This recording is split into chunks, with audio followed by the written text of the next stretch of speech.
आढावा घेणार आहोत। सुरुवातीला पाहूयात पावसाची परिस्थिती काय आहे।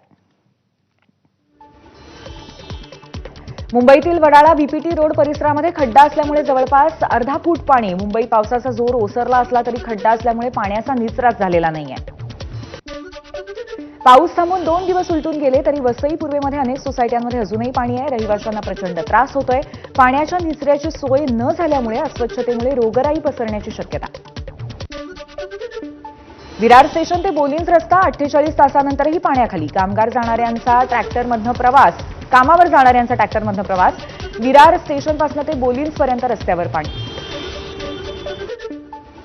यंदा 1 जून ते 20 ऑगस्ट दरम्यान मुंबईमध्ये एकूण 3824 मिलीमीटर पावसाची नोंद। हंगामाची सरासरी गाठण्यासाठी आता केवळ 589.4 मिलीमीटर पावसाची आवश्यकता आहे। ऑगस्ट महिन्यात आतापर्यंत साधारण 792 मिलीमीटर पावसाची नोंद झाली।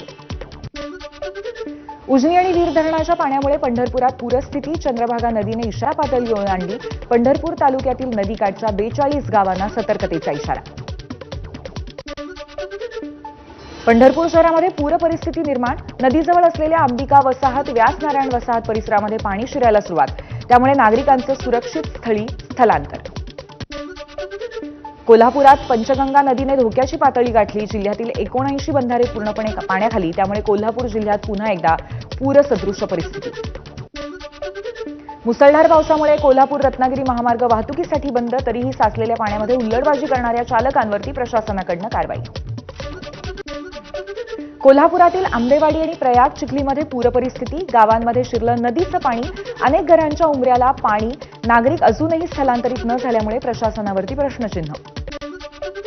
गडचिरोलीत पुराच्या पाण्यात वाहून जाणाऱ्या व्यक्तीचा व्हिडिओ व्हायरल। कढोली नाला पार करत असताना पुराच्या पाण्याचा फटका बसल्यामुळे तोल गेला। स्थानिकांच्या मदतीने त्याला बाहेर काढण्यात यश। नांदेडमधल्या नदी नाल्यांना पूर। बाभळी गावातील 3 गर्भवतींना प्रशासनाने बोटीद्वारे पुराच्या पाण्यातून बाहेर काढलं आणि हातगावच्या शासकीय रुग्णालयात दाखल केलं।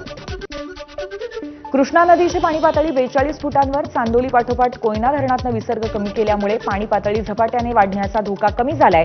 धोका पातळी असलेल्या 45 फुटाच्या वर पाणी पातळी जाऊ न देण्याचा सांगली पाटबंधारे विभागाचा प्रयत्न आहे। सांगलीतील संभाव्य पूर परिस्थिती हाताळण्यासाठी सांगली महापालिकेची वॉर रूममधून पूर भागातील क्षेत्रावरती सीसीटीव्हीच्या माध्यमातून वॉच। राज्यात पडलेल्या मुसळधार पावसामुळे अनेक ठिकाणी पूरस्थिती। काही भागामध्ये जनजीवन विस्कळीत। संपूर्ण राज्यामध्ये गुरुवारपासून पावसाचं प्रमाण कमी होणार असल्याचा हवामान विभागाचा अंदाज। जायकवाडी धरणाचे 18 दरवाजे उघडण्यात आले। संभाजीनगर जिल्ह्यातील येणारी पाण्याची आवक वाढल्यामुळे पुन्हा दरवाजे उघडले। गोसेखुर्द धरणातून विसर्ग वाढवला। धरणाचे 2 दरवाजे 1 मीटरने उघडले। पाणीसाठ्यामध्ये वाढ झाल्यामुळे विसर्ग वाढवणार। गोदावरी नदीला आलेल्या पूरपरिस्थितीमुळे दुकानांमध्ये पाणी शिरलं। गोदा काठावरती फुलं, प्रसाद, पूजा साहित्य विकणाऱ्या व्यावसायिकांची दुकानं बंद। गोदावरी नदीच्या पाणी पातळीत वाढ। नाशिक शहर आणि धरणाच्या पाणलोट क्षेत्रामध्ये मुसळधार। गोदा काठावरचे रस्ते, छोटा पूल जलमय। दुतोंड्या मारुतीच्या छातीपर्यंत पाणी। सलगच्या पावसामुळे नाशिकच्या दिंडोरी तालुक्यातील सर्वच धरणांच्या पाणीसाठ्यामध्ये वाढ। तालुक्यातील सर्वात मोठं करंजवण धरण 94% भरलं। करंजवण धरण भरल्यामुळे येवला, मनमाडसह निफाड भागाचा पाणी प्रश्न मिटला। मागील 3 दिवसांपासून नाशिक जिल्ह्यामध्ये मुसळधार। नाशिकच्या कळवणेमध्ये वादळी वाऱ्यासह झालेल्या पावसामुळे रवळजी इथे शेतकरी बबन वाघ यांची 4 एकर मका भुईसपाट झालाय आणि शेतकऱ्याचं मोठं आर्थिक नुकसान झालंय। धाराशिवमध्ये पावसाचा सोयाबीन पिकाला सर्वाधिक फटका।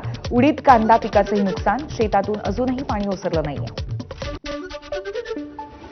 सततच्या मुसळधार पावसामुळे द्वारका जिल्ह्यातील रावल गावाला पूर। पुरामुळे रावल गावापासून कल्याणपूर गावापर्यंतचा संपर्क तुटला।